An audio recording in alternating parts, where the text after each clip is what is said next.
But we brought our 3 kids. They're 7, 4, and 2, and we even brought our dog. And I'll tell you, after about 15 minutes this morning in the Arizona heat, they were all tapped out. You guys are a lot tougher in Arizona than we are in the state of Ohio. I have never seen 3 kids who were anxious to get out of a hotel room wilt in 15 minutes. They were ready for the AC after about 15 minutes, and we're so thrilled with the welcome that you guys have given them, and we're so thrilled with what this state could be with better leadership at the federal level. I mean, think about this, y'all. So, Kamala Harris is an interesting candidate. Yeah, we should boo her because she deserves it. I won't stop you from doing that. But think about this. This is a person who became the Vice President of the United States on a promise of open borders, and she actually delivered. On day 1, Kamala Harris said, we're going to suspend deportations. On day 1, Kamala Harris said, we're going to stop Donald Trump's Remain in Mexico policy. And remember, what that does is, if you come into this country and you claim asylum, you got to wait in Mexico while your claim is being adjudicated. We're not going to release you into the country, give you a work permit and health care benefits. You got to remain in Mexico. She stopped that policy on day 1. And then also on day 1, she re-implemented the terrible catch and release policy that allows people to take advantage of our system. She stopped the border wall. You go to the border wall, of course, all across the state of Arizona. You see it sitting there on the ground. And she did this crazy thing where they did parole for millions upon millions of illegal aliens. That is the record of Kamala Harris. Well, I bring a message from Donald J. Trump. If you are in this country illegally, in 6 months, pack your bags because you're going home.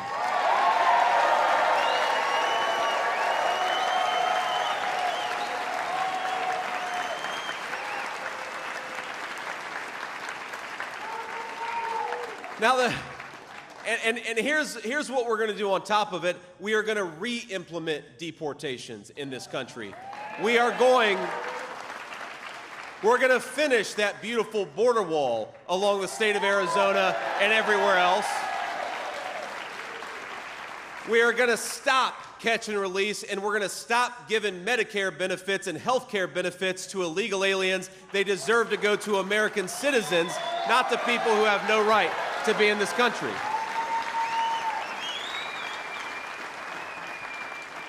Now that is the Donald Trump agenda, and it's simple common sense. And it's one of the reasons why Donald Trump has gotten endorsements from across the political spectrum. You know, we've got on the Trump team, we've got people like Nikki Haley and Brian Kemp, and we've also got RFK and Tulsi Gabbard. You know why?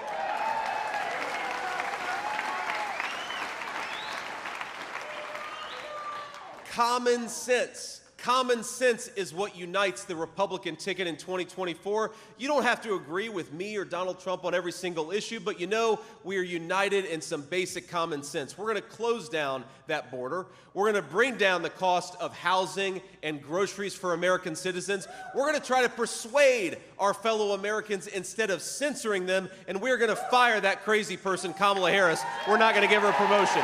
That's the common sense, unity view of the United States of America. Now let's just talk about some of the wages, some of the costs of Kamala Harris's policies. I believe just last month we had the largest fentanyl bust in the history of this country, $12.6 million of fentanyl. And let's talk just a little bit about the human cost of this, because these are not just statistics. $12.6 million, that's a lot of money, of course, and that's a lot of fentanyl. But let me tell you just a personal story. You know, a lot of you know where I came from and how I grew up, but some of you don't. I was raised by my grandmother, a working class Appalachian woman from Eastern Kentucky. She was a Spitfire. God bless you guys. Thank you. Now, Mamaw was an interesting study in contrast. You know, Mamaw, she was a woman of very deep Christian faith, and she was. Even though she didn't graduate from high school, she thought very seriously about what her Christian faith required of her. Mamaw also loved the F word, my friend. She was and I'll tell you, my wife will attest to this. She gets mad at me from time to time because, you know, sometimes I talk like Mamaw. And that means sometimes our 4-year-old talks like Mamaw, and nobody wants a 4-year-old who talks like Mamaw.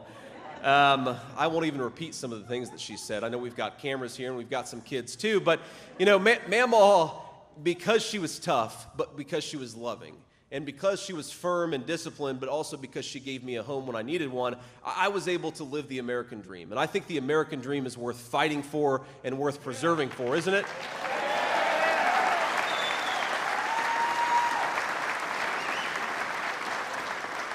But you know, the reason Mamaw took such good care of me, the reason she had to take such good care of me is because my mom struggled with opioid abuse for a big chunk of my early life. And I'm very proud to say, by the way, that my mom is now right on the cusp of 10 years clean and sober, and we're grateful to God for that. And for all of you who have a loved one struggling with addiction, there is hope on the other side of addiction. There is hope in recovery, and there is grace out there, but only if we make our streets safe enough to give people second chances. Because one of the things that I really do believe is that if the poison that Kamala Harris has invited into this country in 2024, if it was coming across when my mom was still struggling with addiction, I don't think I would have gotten that second chance with my mom. I don't think that she'd be on the cusp of 10 years clean and sober, and I don't think our 3 kids would have gotten to build a great relationship with my mom and their grandmother. And if we believe in anything in this country, in the America First movement, we believe in second chances, and Kamala Harris has taken it away from our citizens. We're going to fight to rebuild it. We're going to fight to rebuild the American dream.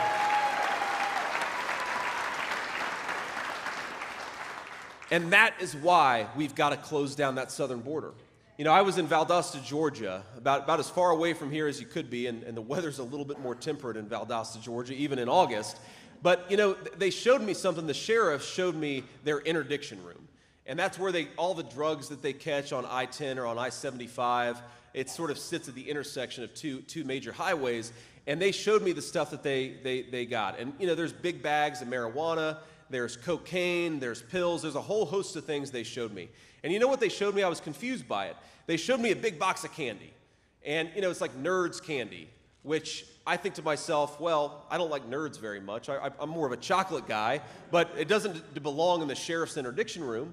And you know why it's there? Because the drug cartels have figured out that if they disguise this stuff as candy, it's easier to get it into this country. And by the way, what's sick people? What's sick people who use children's candy as a disguise for deadly drugs? And what a sick person we have as vice president who invites these people into our country to do business instead of throwing them out. But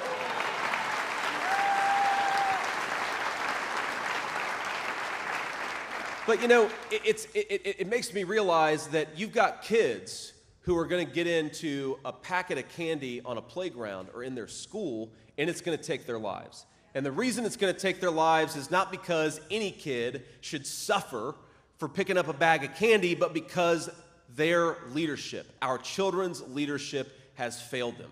What kind of a person lets drug cartels do business in their country? What kind of a person allows the drug cartels to disguise fentanyl as candy? And what kind of a person invites these people to get rich off of our country while our own citizens die? I don't want to answer that question, what kind of a person, but she sure as hell shouldn't be president of the United States, which is why we need to say, you are fired. Kamala Harris is fired.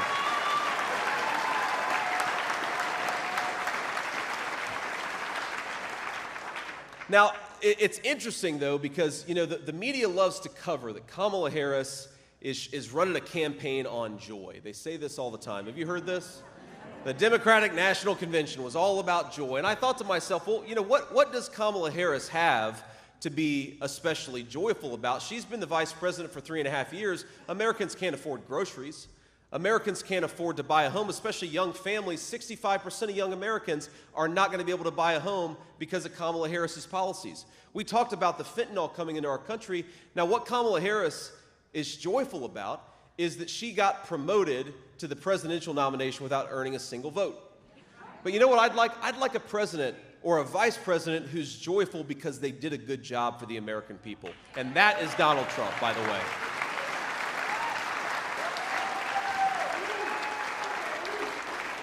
Because as much as the media loves to lie about him, Donald Trump has got the best sense of humor, and he's having a lot of fun out there on the campaign trail, right? We all know it, we see it, we watch it every day, but here's the thing. You know why President Trump is excited and happy about the future? It's not that he got a promotion he didn't earn. He's excited about the future because he knows this is the greatest country in the world, and the only thing that's broken about it is our failed leadership. He's excited about delivering lower grocery prices for Americans. He's excited about closing down that southern border. He's excited about making our streets safe again. And he's excited because the people of Arizona are about to elect him President of the United States to make all of us better off, not just him, all of us together.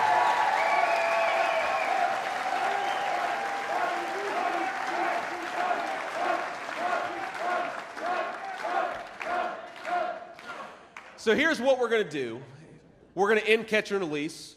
We're going to close down that border. We're going to wage war against against the Mexican drug cartels, not against the American citizens who are suffering because of those drug cartels. And we are going to make this country great again. Now, I want to offer one final point here. Donald Trump gave a speech today, and it's the first time I've commented on it publicly, but I think it's one of the most interesting speeches I've ever heard an American president give. Because, Kamala has this slogan. She talks about, we're not going to go back. And I always ask myself, Kamala, what are you talking about? We're not going back to what? To low inflation, rising take-home pay? We're not going back to a secure southern border? I'd like to go back to all those things because the American people were doing a lot better.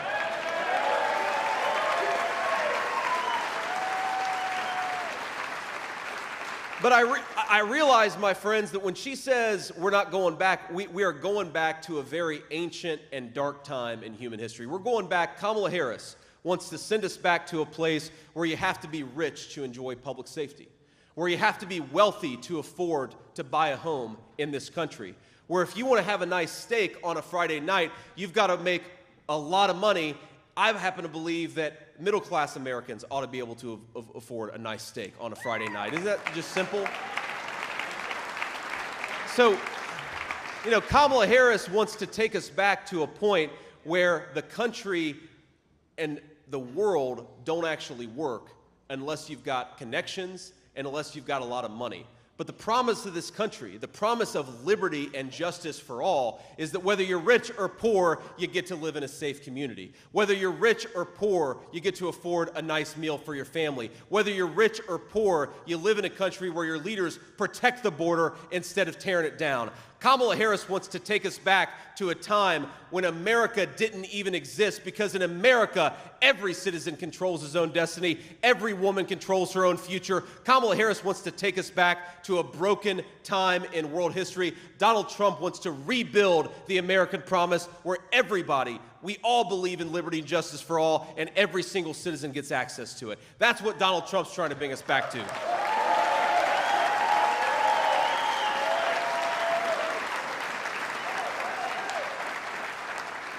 And he said something at this speech that I've just never heard anything like it from a person who wants to be president of the United States. Because for 30 years, there has been a broken consensus in this country that we don't need to make our own stuff. We don't need to employ our own workers. We'd rather buy energy from tin-pot dictators in the Middle East than from our own workers and from our own territory. And Donald Trump just ripped all that up today.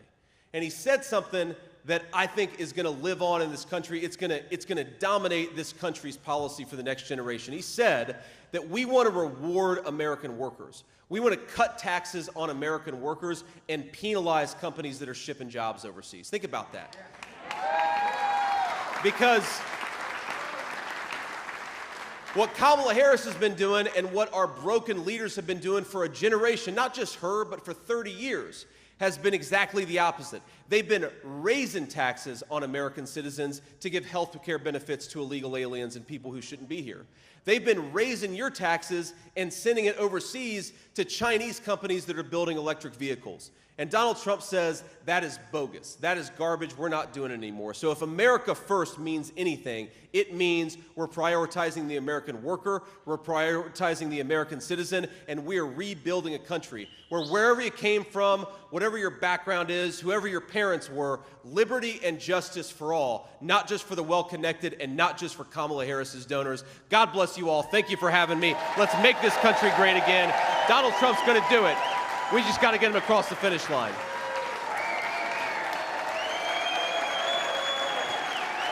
God bless you, sir.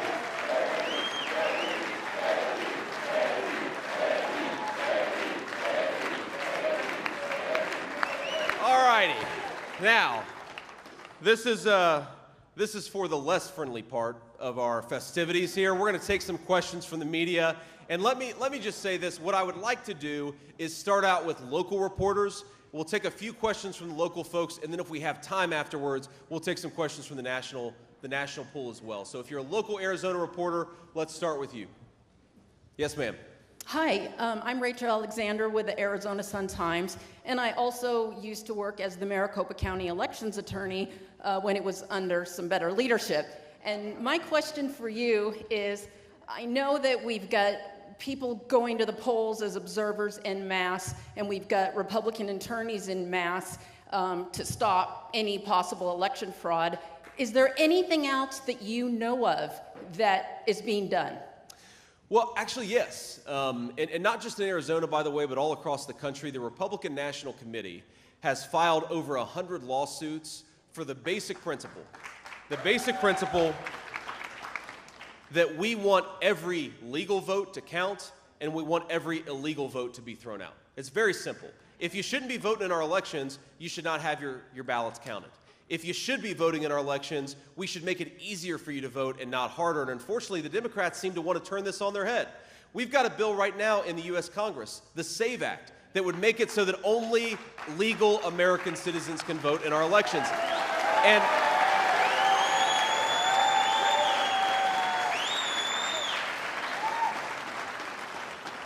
And the Democrats are fighting it, and it occurred to me that there is a logic to what the Democrats are trying to do. It's disgusting, but there's a logic to it.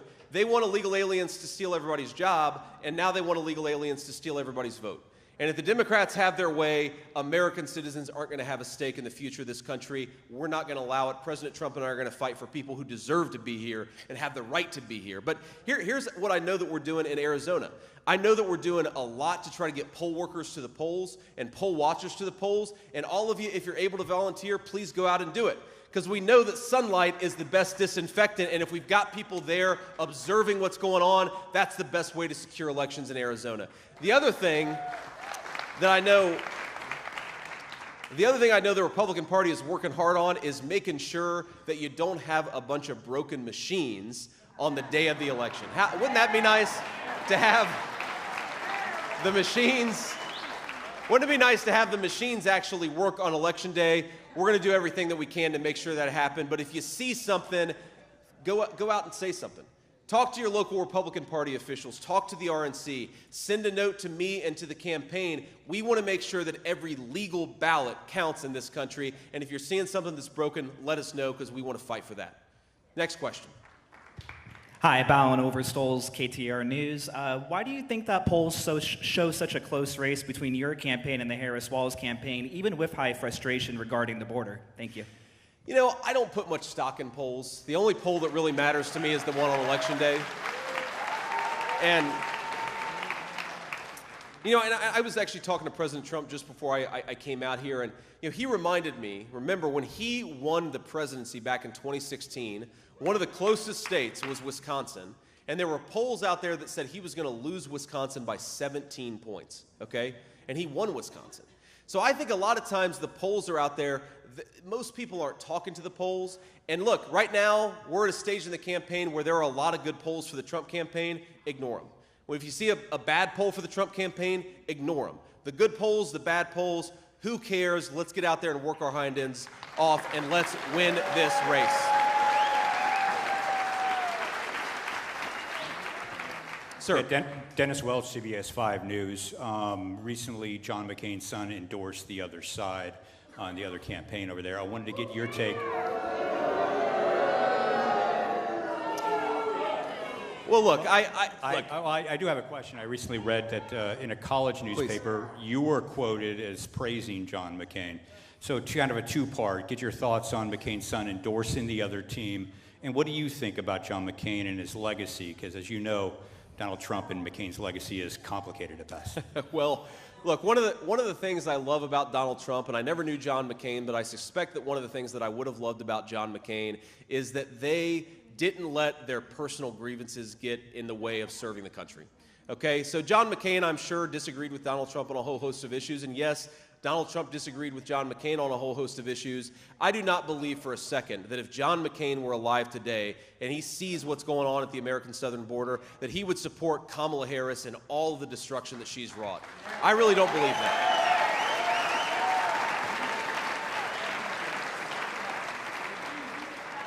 Now, look, I think, look, who cares what somebody's family thinks about a presidential race? I care about what these people care about the presidential race. I really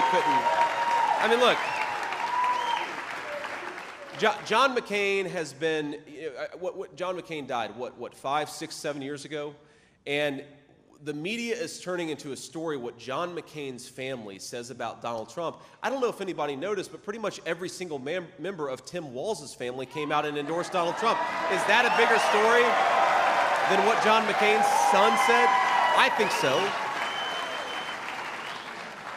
So, sir, whatever John McCain's family thinks, whatever John McCain would have ultimately thought about Kamala Harris's policies, my goal here is to persuade every single person in this room and every single person in the state of Arizona that their lives will be better if they elect Donald J. Trump. I believe that in my heart, and I'm going to keep on fighting for that basic idea.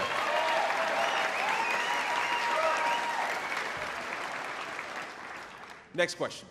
Hi, Senator. Stephanie Murray with the Arizona Republic. My question is, what should... It's okay, it's okay. I'm sure she's one of the good ones, right? My question is, what should Arizonans expect to hear from Trump and Harris in the debate next week? Well, I think that what you're going to hear from Kamala Harris is that despite all evidence to the contrary, she agrees with Donald Trump on everything now.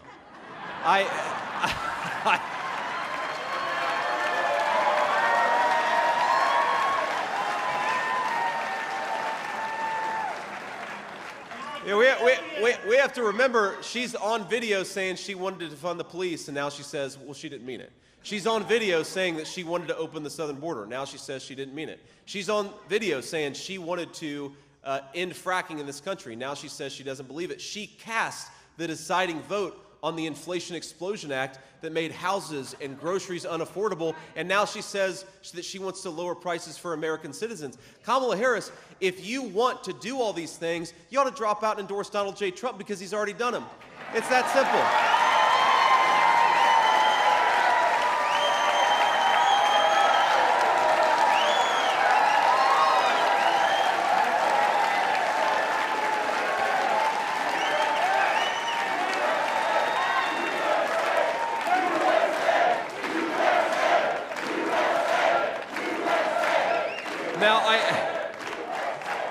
Now,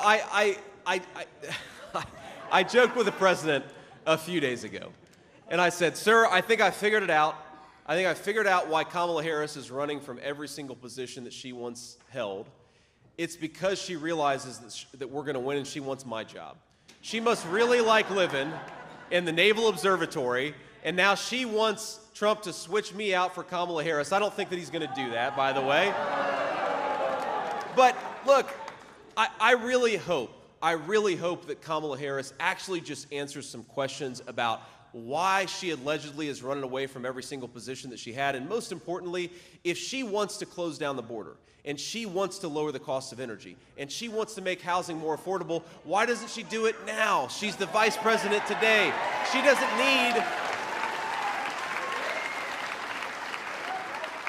It's so funny to hear Democrat politicians talk about Donald Trump, and they say, well, we want to close the border. Well, Donald Trump already did it.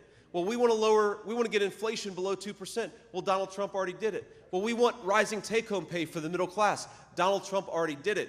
These guys, I hope with the debate that Kamala Harris answers for her record, because I sure as hell know Donald Trump will proudly answer for his, because it's a record that we can all be proud of.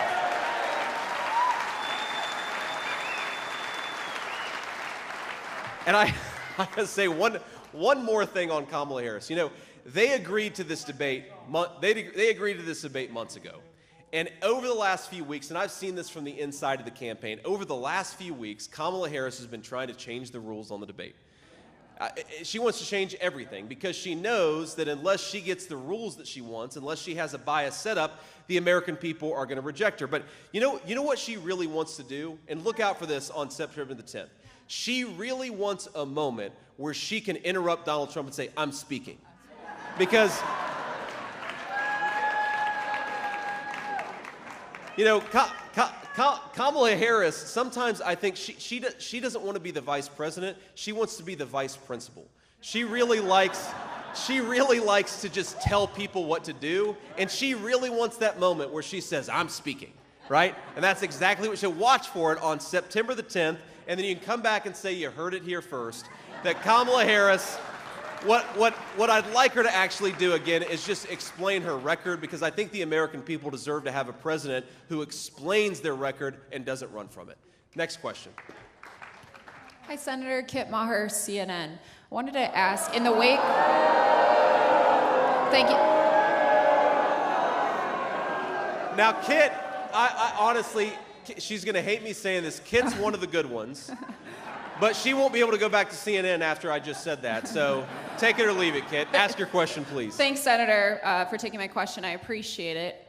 In the wake of the Georgia school shooting yesterday, I wanted to ask you, what specific policies do you support to end school shootings like this?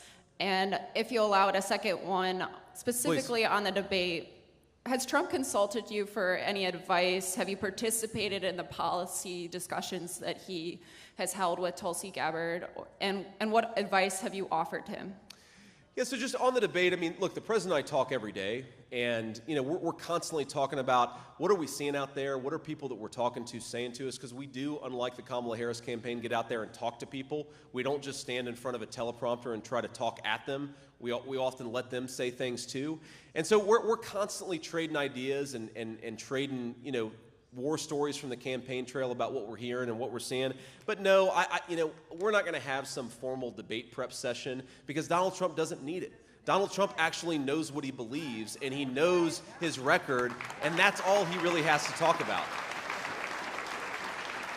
So whether it's with Tulsi or with RFK or with Nikki Haley or with anybody else, I think the president will keep on doing what he does, which is talk to people, hear what they're seeing, actually go out there and try to understand what they're seeing on the campaign trail, and just try to incorporate that into a message that works for the American people. That's what he's done. That's what he'll continue to do. Now, on the first question, look, first of all, what happened in Georgia is just an awful tragedy. And I know we've got a lot of parents and a lot of grandparents in this room. I mean, I cannot imagine, you know, little kids so excited to go back to school. God love them.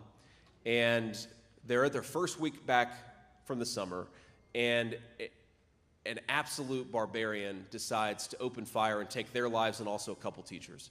We got to think about these people. If you're the praying type, and I know I am, we got to hold them up in prayer. We got to be hoping for the best for this incredible community, because no parent should have to deal with this. No child should have to deal with this. And yes, after holding these folks up in prayer and giving them our sympathies, because that's what people deserve in a time of tragedy, then we have to think about how to make this less common. Now look, the Kamala Harris answer to this is to take law-abiding American citizens' guns away from them. That is what Kamala Harris wants to do. But we have to ask ourselves, we actually have been able to run an experiment on this, because you've got some states with very strict gun laws, and you've got some states that don't have strict gun laws at all. And the states with strict gun laws, they have a lot of school shootings. And the states without strict gun laws, some of them have school shootings too. So clearly strict gun laws is not the thing that is going to solve this problem. What is going to solve this problem, and I really do believe this, is look, I don't like this. I don't like to admit this. I don't like that this is a fact of life. But if you are a psycho and you want to make headlines, you realize that our schools are soft targets. And we have got to bolster security at our schools so that a person who walks through the front door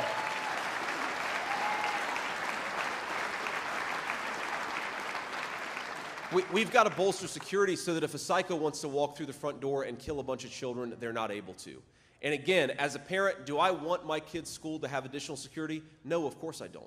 I don't want my kids to go to school in a place where they feel like you've got to have additional security, but that is increasingly the reality that we live in.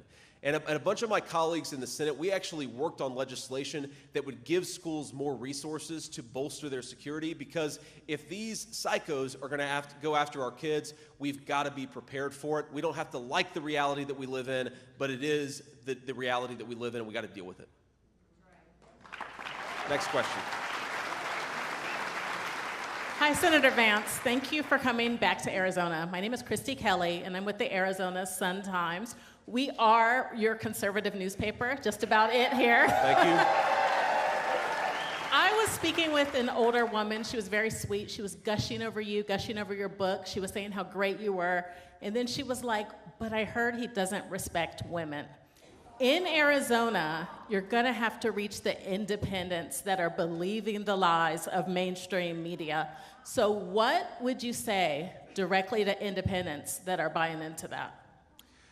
Well, I guess the first thing that I'd say is I was raised by strong women. I wouldn't be here today if it wasn't for a strong grandmother. And thank you. And a strong mother who, despite her struggles, made sure every single day that I had what I needed and fought for me, even when sometimes she couldn't fight for herself.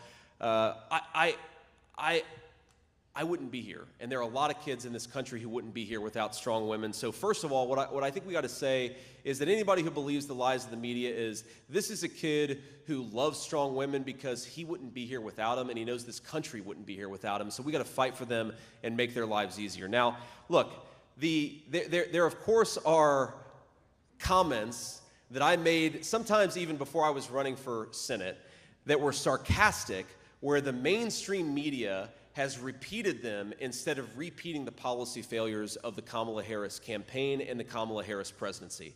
And I just ask all independents, all Democrats, all Republican, whether you're a man or a woman or just whatever your political station, whatever your background is, what do you think is more important? A sarcastic comment that I made 4 years ago, or the fact that Kamala Harris has opened the southern border?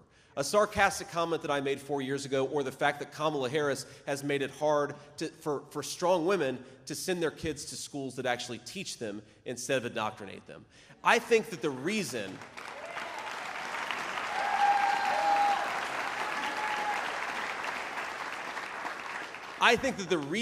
the media and the Harris campaign are lying about me is because they can't tell the truth about their own record. And I happen to think that we ought to be led by somebody who believes in the American people enough to level with them, to tell them the truth, and to run on their record instead of on lies. And Kamala Harris ought to be ashamed of herself. And if you're an independent, a Democrat, or a Republican voter, I just ask you, look at the real record, look at the real context, and what you'd find, I think, is that Donald Trump and I are the only ticket for strong women and strong families in this country.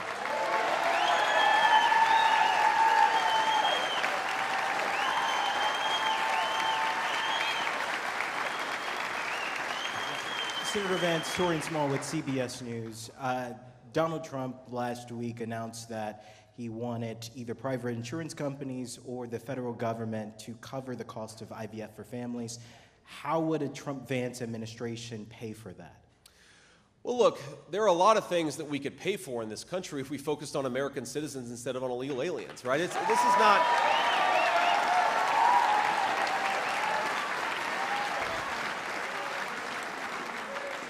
I think it's so funny when the Democrats say, well, you're not going to be able to pay for that. Well, we're not going to be able to pay for anything if you keep on giving $500 billion to illegal aliens every single year instead of booting them out of this country and focusing on our own citizens.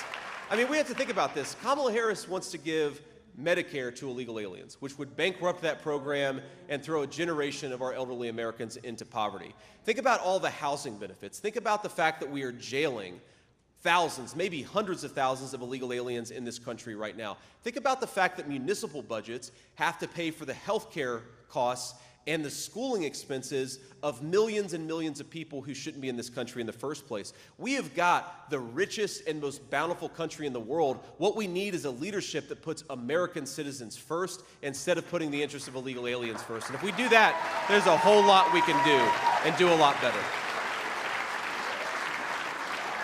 So I want to be mindful of time. Let me take one more question, and then we're going to have to get out of here. Hi, Senator. Thank you for taking my question. Sure. My question is, RFK Jr. is working right now to get his name off several ballots, including a lot of the battleground states. Could we see the Trump campaign join him in that effort, especially given how Kennedy and Trump have shared values? And do you think he dropped out too late, given everything that's happening right now? Well, look, I'm not going to make RFK's decisions for him. I'm glad that RFK is on the team, and I think it sends a great signal to Americans, and especially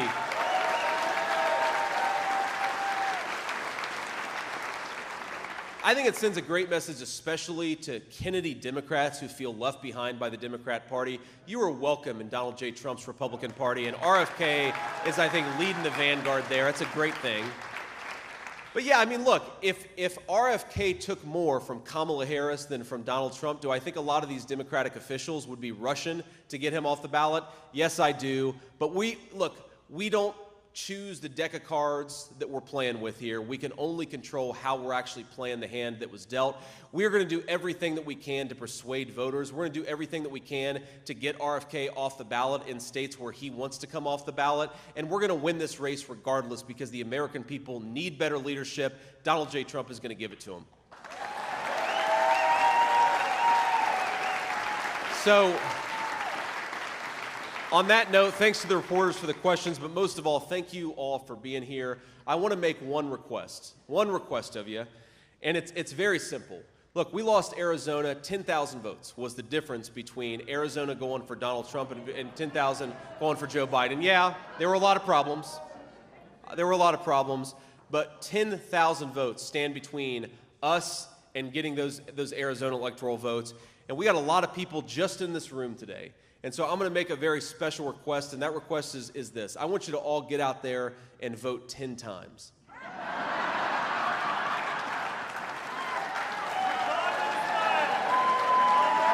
Now, no. I know y'all a little uncomfortable. To the media, yeah, that will be the headline in the New York Times. JD Vance promotes voter fraud in Arizona. But I want us to vote 10 times the legal way. And you know what that means? That means take yourself and take 9 of your friends and family and get them to the polls by November the 5th.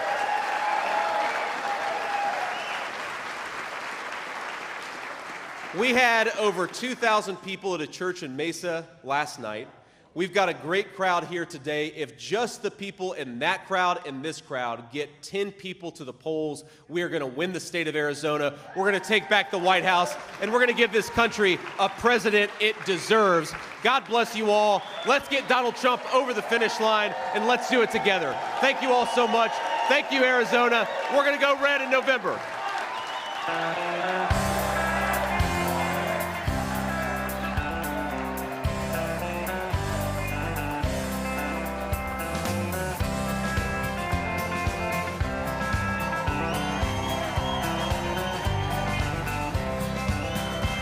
Why don't we liberate these United States? We're the ones who need it worst.